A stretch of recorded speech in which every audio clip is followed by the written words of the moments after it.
Mr. Mel Navarro sa kanyang pagpapasalamat sa ating malang Panginoon.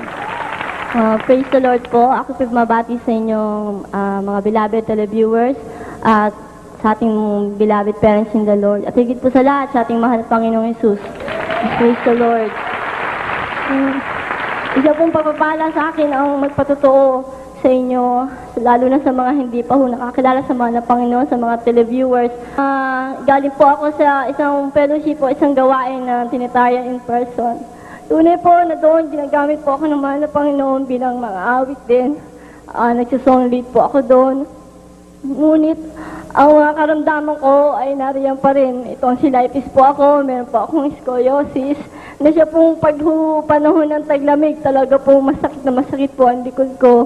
And may typhoid fever pa po ako na 3 times po ako inatake niyan. Every year po, inaatake po ako niyan. Nag-falling hair din po ako noon. At lagi pong masakit ang ulo ko na para po ba akong mabubuwang sa sakit ng ulo ko. And yun nga po, ginamit po ng mahal na Panginoon ang aking mahal na asawa. Bali, penpal pa lang po kami noon. Siya po ang nag-share sa akin kung paano po ang kapangyarihan ng mahal na Panginoon kumikilos dito sa banal na gawain ng Jesus Miracle. Hallelujah. Hallelujah. Yung po mga panahon po na yon, bali, ini-invite niya po akong dumalo sa Amoranto pa po tayo noon. Pag umaga, doon po ako sa fellowship namin. Pagdating po ng hapon, dyan po sa Amoranto. Nakita ko po ang kakaiba. Kita ko po kung paano po ang pagkilos ng mahal na Panginoon.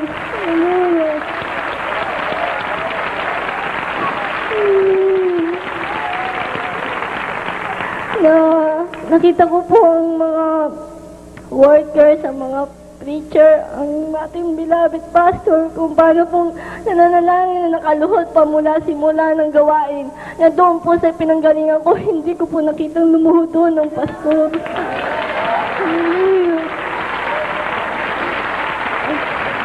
Kaya po sa patuloy ko pong pagdalo,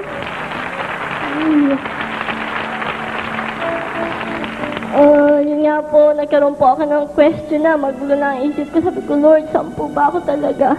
Isa pong araw na galing po kami ng service noon, gabi. Pumikit po ako, nanalangin ako. Nakita po sa akin naman na pang namukha ng mahal na pastor.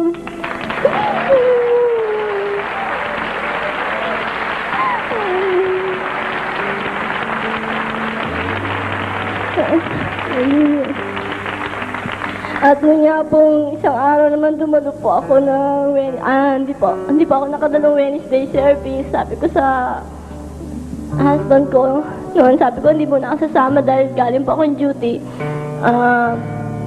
Sabi ko kung ako'y magpapabautismo, paghukasal na kami dahil hindi po ako makapagpaalam doon sa fellowship na pinanggalingan ko dahil para po bang may nagpipigil pa rin, may hindrance. Pero pag pala kumilos ang mahal na Panginoon, walang makakahadlang.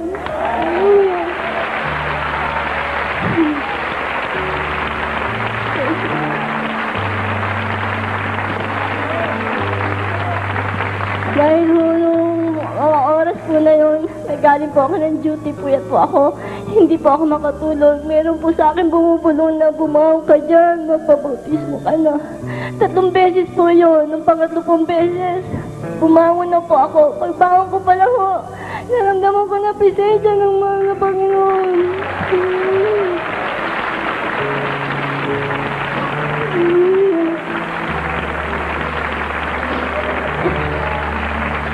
Kaya po, hanggang sa pumunta na po ako ng Moranto, namandaman ako na po ang presensya niya. Hanggang sa yun nga po, nagpabautismo na po ako. At sa pagsimula ko po na yun, ako minis na po mahal na Panginoon sa buhay ko. At hindi ko na lang po namanayan. Lahat po ng karamdaman ko, pinagaling na po ng Panginoon.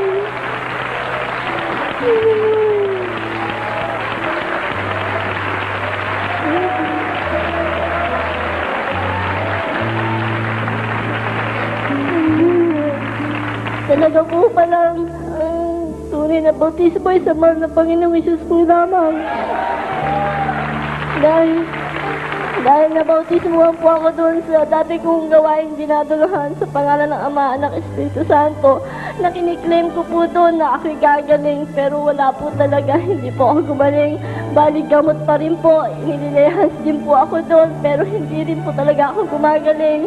Samantalang dito po, sa pangungano panalangin natin yung beloved parents in the Lord, at sa pananampalataya, pagsisisi, pagpupuri, pagsunod sa kalooban ng mga Panginoon, binibigyan pa lang.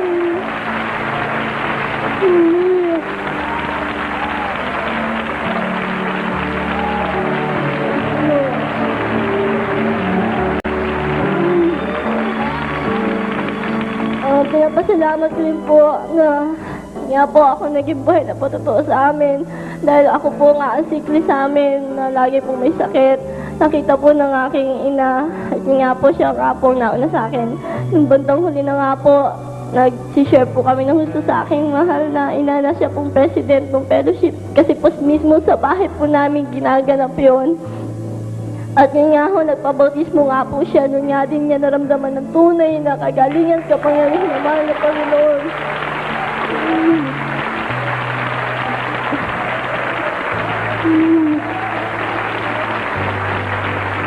Ngayon po, ginagamit na rin po siya bilang adult squire sa gawain po sa Baliwag. Praise the Lord. Pinapasalamat ko rin po sa mga Panginoon na akin din po isa kong kapatid na bunso. Na rin po siyang naging backslider po siya sa gawain ng pinanggalingan ko. At doon po sa pag-backslide niya, talaga po yung mga kasinungalingan, lahat po nagawa niya. Ngunit ngayon po, dahil po sa kaparaanan na rin ng mahal na Panginoon, kasama na po rin namin siya naglilingkod sa mahal na Panginoon. Hallelujah.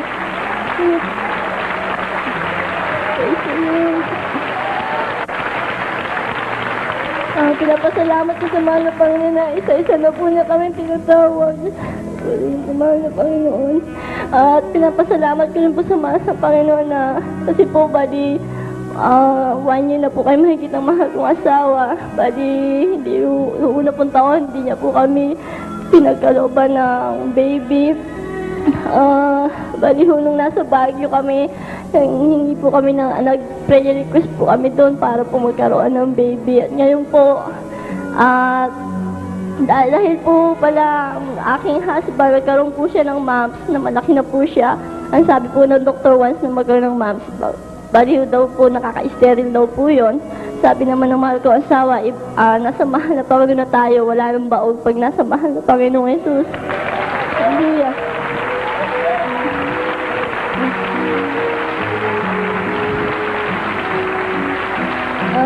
Bali ako din po kasi nagka-mams din po, college na po ako.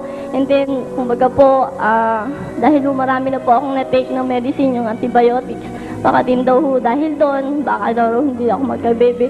Pero puno po rin po mahal na Panginoon dahil po nasa mahal na Panginoon po kami. Ngayon po, 3 months na po ako. Praise the Lord.